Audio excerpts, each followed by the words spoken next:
ಶ್ರೀನಿವಾಸಾಯ ರಾಘವೇಂದ್ರಾಯ ಸತ್ಯಧರ್ಮರತಾಯ ಚ. ಕರೆ ಇದೆ, ಮಾತಾಡ್ಸೋಣ. ಹಲೋ ಹಲೋ ಹಲೋ, ನಮಸ್ತೆ ಅಮ್ಮ, ಎಲ್ಲಿಂದ ಕರೆ ಮಾಡ್ತಾ ಇದ್ದೀರಾ? ಮೇಡಮ್ ಆರ್ವಳ್ಳಿಯಿಂದ ಮೇಡಮ್, ಕನಕಪುರ. ನಿಮ್ಮ ಹೆಸರು ಅಮ್ಮ? ಸುಂದರಮ್ಮ ಅಮ್ಮ. ನೀವು ಓಕೆ ಓಕೆ, ಗೊತ್ತಾಯ್ತಮ್ಮ. ನೀವು ಮಾತಾಡ್ತಿದ್ದೀರಲ್ಲ, ನೀವು ಟಿವಿಯನ್ನ ಆನ್ ಮಾಡಿ ಮಾತಾಡ್ತಾ ಇದ್ದೀರಾ? ವಾಲ್ಯೂಮನ್ನ ಕಡಿಮೆ ಮಾಡ್ಕೊಂಡು ಮಾತಾಡಿ ಅಮ್ಮ. ಇಲ್ಲ ಇಲ್ಲ, ಕಮ್ಮಿ ಮಾಡಿ. ಓಕೆ, ಮಾತಾಡಿ. ಗುರು ಮಾತಾ ಇದ್ದಾರೆ. ಏನ್ ಹೇಳ್ತಾ ಇದ್ದೀರಮ್ಮ? ನಮಸ್ತೆ ಅಮ್ಮ. ನಮಸ್ತೆ, ಗುರುವೇ ಶರಣಂ. ಹೇಳಿಮ್ಮ. ಮೇಡಮ್, ನಾನು ಒಂದು ವರ್ಷದಿಂದ ರಾಘವೇಂದ್ರ ನೆನ್ಸ್ಕೊಂಡು ಮಾಡ್ತಾ ಇದ್ದೀನಿ. ಆದ್ರೂ ನನ್ಗೆ ಏನು ಒಳ್ಳೇದಾಗಿರಮ್ಮ. ಒಬ್ಬ 25 ವರ್ಷ ಮಗ ಎಣ್ಣೆ ಶುರು ಹೊತ್ಕೊಂಡ್ಬಿಟ್ಟು ಬೇಡ ಅಮ್ಮ. ಅಮ್ಮ ಸಮಾಧಾನ ಮಾಡ್ಕೊಳ್ಳಿ, ಅಳ್ಬೇಡಿ ಅಮ್ಮ. ಅಮ್ಮ, ಒಂದ್ ವಿಷಯ ಹೇಳ್ತೀನಿ ಕೇಳಿ. ಖಂಡಿತವಾಗ್ಲಿ ಯಾರೇ ಆಗಿರ್ಲಿ ಲೇಡೀಸ್ ಕಣ್ಣೀರ್ ಹಾಕ್ಬೇಡಿ. ಖಂಡಿತ ಹೇಳ್ತೀನಿ.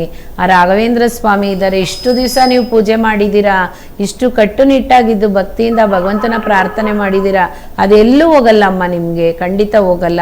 ನೀವು ಬನ್ನಿ, ಸಂಕಲ್ಪ ಕಾಯಿ ಕೊಡ್ತೀನಿ, ಖಂಡಿತ ತಗೊಂಡೋಗಿ ಆ ಸಂಕಲ್ಪ ಕಾಯಿನಿಟ್ಟು ಬರೀ 3 ಗುರುವಾರ ಪೂಜೆ ಮಾಡಿ ಅಮ್ಮ. ಮಂತ್ರಾಲಯಕ್ಕೆ ಹೋಗ್ಬೇಕು ಅಂತ ಪ್ರಯತ್ನ ಮಾಡ್ತಾ ಇದ್ದೀನಿ, ಆದ್ರೂ ಆಯ್ತಾ ಇಲ್ಲ. ನನ್ ದಾರಿ ಕೊಡ್ತಾರ ಯಪ್ಪ. ಎಷ್ಟು ವರ್ಷ ಆಯ್ತಮ್ಮ ನೀವು ಹೋಗ್ ಬಂದು? ಮೇಡಮ್, ಒಂದು 7-8 ವರ್ಷ ಆಗೋಯ್ತು ಅಮ್ಮ. ಇರ್ಲಿ, ಪರವಾಗಿಲ್ಲ, ಖಂಡಿತ ಹೇಳ್ತೀನಿ. 3 ದಿವಸದಲ್ಲಿ ಹೋಗಿ ಟ್ರೈನ್ ಬುಕ್ ಮಾಡೋಣ ಅಂತ ಹೋದೆ, ಬಸ್ ಬುಕ್ ಮಾಡೋಣ ಅಂತ ಹೋದೆ. ಇಲ್ಲ ಅಮ್ಮ, ಇನ್ನ 2 ತಿಂಗಳು 3 ತಿಂಗಳು ಆಗಂತ ಬಂದ್ಬಿಟ್ರು. ನೋಡಿ, 3ನೇ ಗುರುವಾರದಲ್ಲಿ ನೀವು ಮಂತ್ರಾಲಯದಲ್ಲಿ ಇರ್ತೀರಾ, ಚಿಂತೆ ಮಾಡಬೇಡಿ. ಖಂಡಿತ ಅವ್ರು ಕರೆಸ್ಕೊಳ್ಳೋಕೋಸ್ಕರನೇ ನಿಮ್ ಮುಂದೆ ತಗೊಬಂದು ರಾಘವೇಂದ್ರ ಸ್ವಾಮಿನ ಕೂಡಿಸಿದೀವಿ. ಖಂಡಿತ ಹೋಗ್ತೀರಾ ಅಮ್ಮ. ನನಗೆ ದುಡ್ಡು ಕಾಸು ಎಲ್ಲ ಪ್ರತಿಯೊಂದು ವ್ಯವಹಾರನು ನನ್ ಕೈ ಬಾಯಿ ಎತ್ತಾದ ಸ್ವಾಮಿ ನನ್ ನೆನ್ಸ್ಕೊಂಡ್ಮೇಲೆ.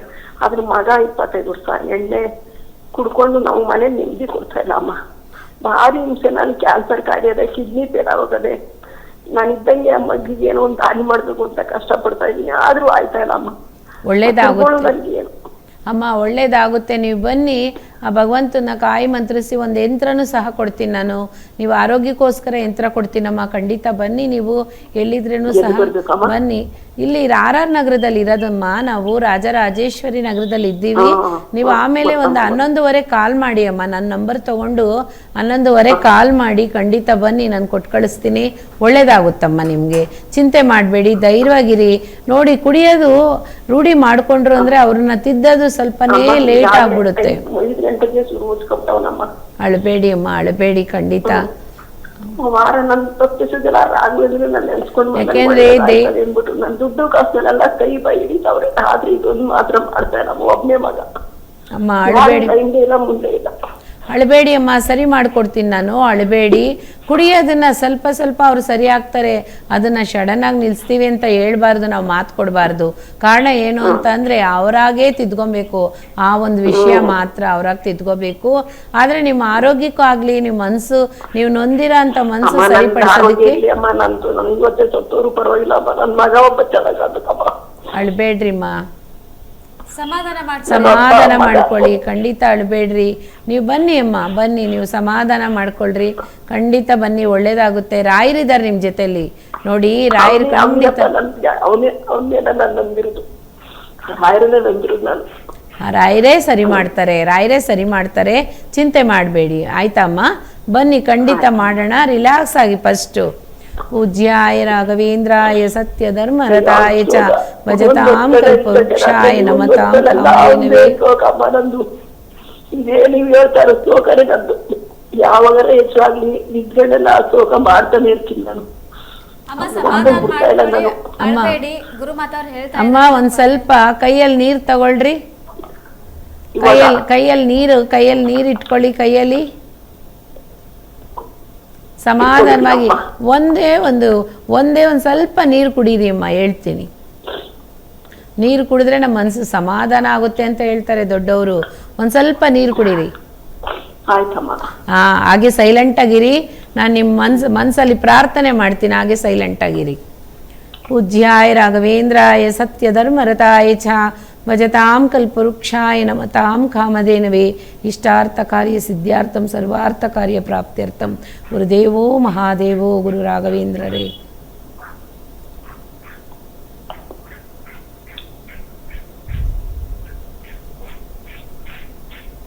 ಅಮ್ಮ ನೀವು ಬನ್ನಿ ಅಮ್ಮ, ನಾನು ಮಾಡ್ಕೊಡ್ತೀನಿ ಬನ್ನಿ, ನಾನು ಇರೋ ಅಂತ ಅಡ್ರೆಸ್ಸಿಗೆ ಬನ್ನಿ.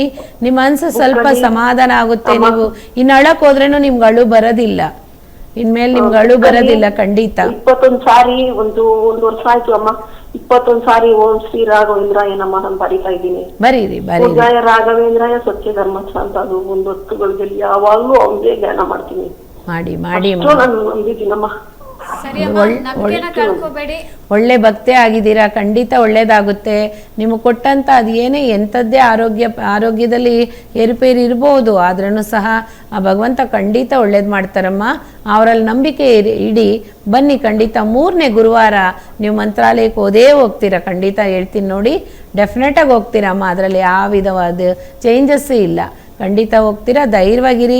ನಿಮ್ಮಗ ಸ್ವಲ್ಪ ತಿದ್ಕೊಂತಾರೆ, ಅದಕ್ಕೋಸ್ಕರ ಎಲ್ಲನೂ ನಾನು ಸರಿ ಮಾಡಿಕೊಟ್ಬಿಡ್ತೀನಿ ನೀವು ಬಂದ್ಬಿಡಿ ಅಂತ ಹೇಳಬಾರ್ದು. ಯಾಕೆಂದರೆ ಡ್ರಿಂಕ್ಸ್ ಮಾಡೋರನ್ನ ಅವ್ರ ಕೈಲೇ ಬಿಟ್ಬಿಡ್ಬೇಕು, ನೀವೇ ಸರಿಯಾಗ್ಬಿಡ್ಬೇಕು ಅಂತ ಅವ್ರ ಕೈಲೇ ಬಿಟ್ಬಿಟ್ರೆ ಮಾತ್ರನೇ ಸರಿಯಾಗೋದು.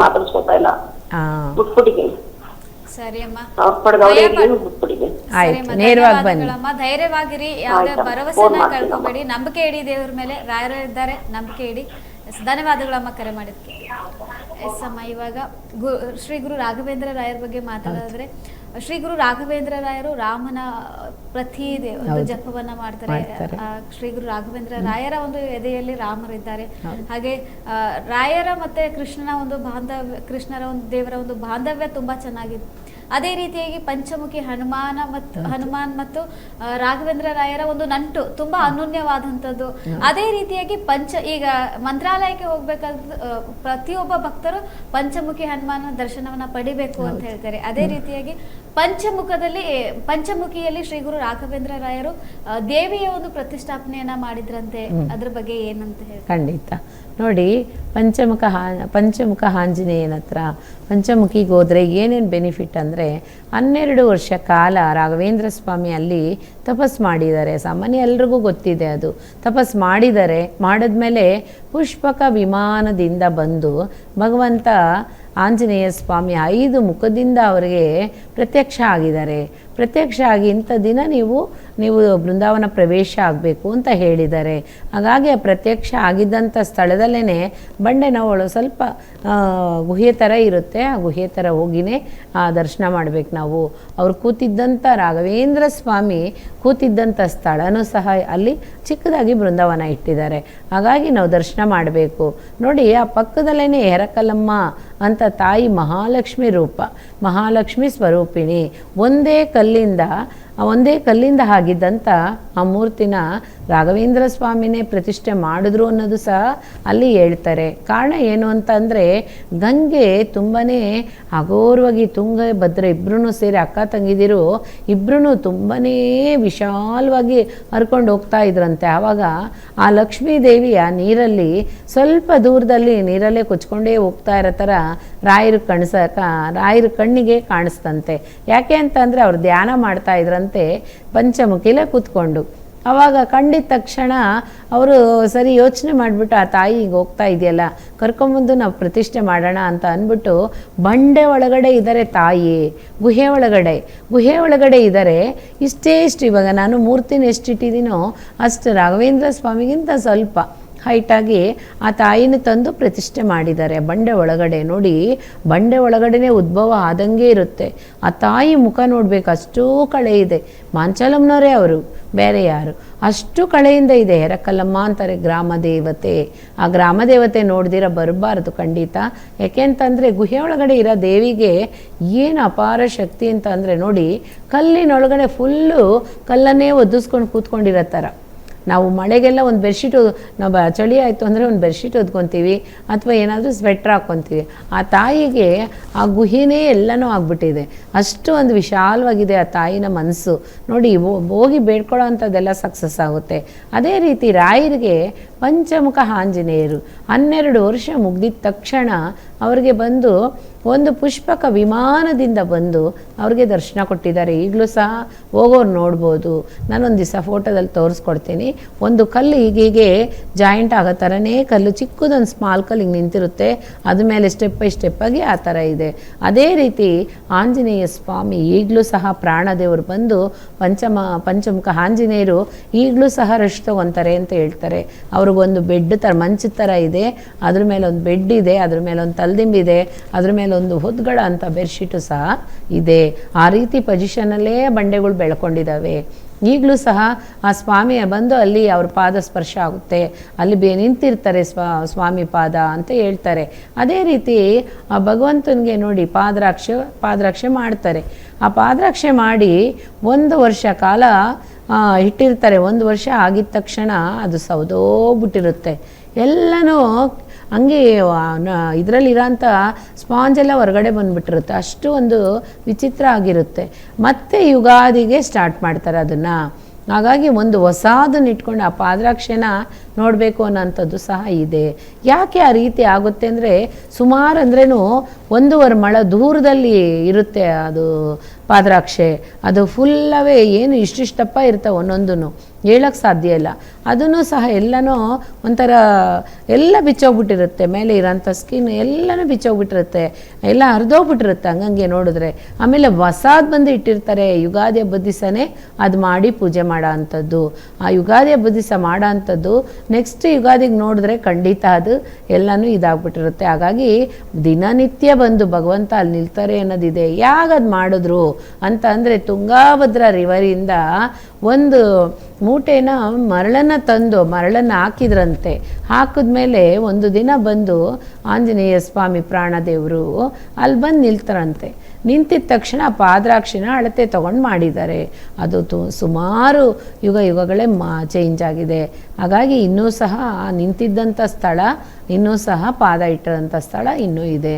ಅವ್ರ ಪಾದಕ್ಕೂ ಸಹ ನಾವು ನಮಸ್ಕಾರ ಮಾಡ್ಕೋಬೋದು. ಹಾಗಾಗಿ ಅಲ್ಲೂ ಹೋದರೆ ಏನು ವಿಶೇಷತೆ ಅಂದರೆ ಖಂಡಿತ ಹೇಳ್ತೀನಿ, ಎಲ್ಲೇ ಹೋದ್ರೂ ಪ್ರಾಣದೇವರು ಇದ್ದಾರೆ. ಆಂಜನೇಯ ಅಂದರೆ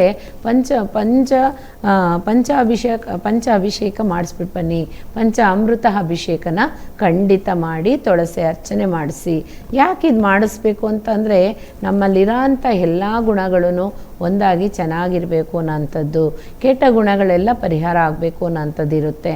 ಹಾಗಾಗಿ ಪಂಚಮುಖದಲ್ಲಿ ಇನ್ನೊಂದು ವಿಶೇಷತೆ ಏನು ಅಂದರೆ ಯಾವುದೇ ಒಂದು ಕಾರಣಕ್ಕೂ ಸರಿ ನಮ್ಮ ಮನಸ್ಸು ಚೇಂಜ್ ಆಗೋದಿಲ್ಲ, ಒಂದು ಕಂಡೀಷನ್ಗೆ ಬರುತ್ತೆ. ಪಂಚಮುಖ ದರ್ಶನ ಮಾಡೋದ್ರಿಂದ 12 ವರ್ಷ ಕಾಲ ನಮ್ಮ ಸ್ವಾಮಿ ರಾಘವೇಂದ್ರರು ಯಾಕೆ ಕೂತ್ಕೊಂಡು ಅಲ್ಲಿ ಕೂತ್ಕೊಂಡು ತಪಸ್ ಮಾಡಿ ಏನು ಅವ್ರಿಗೆ ಎಲ್ಲ ಸಿಕ್ತೋ ಅದೇ ರೀತಿ ನಮಗೂ ಎಲ್ಲ ದೊರಕುತ್ತೆ ಅನ್ನೋದು ಆಗಿನ ಕಾಲದಿಂದ ಈಗಿನ ಕಾಲವರೆಗೂ ಹೇಳ್ತಾ ಇದ್ದಾರೆ.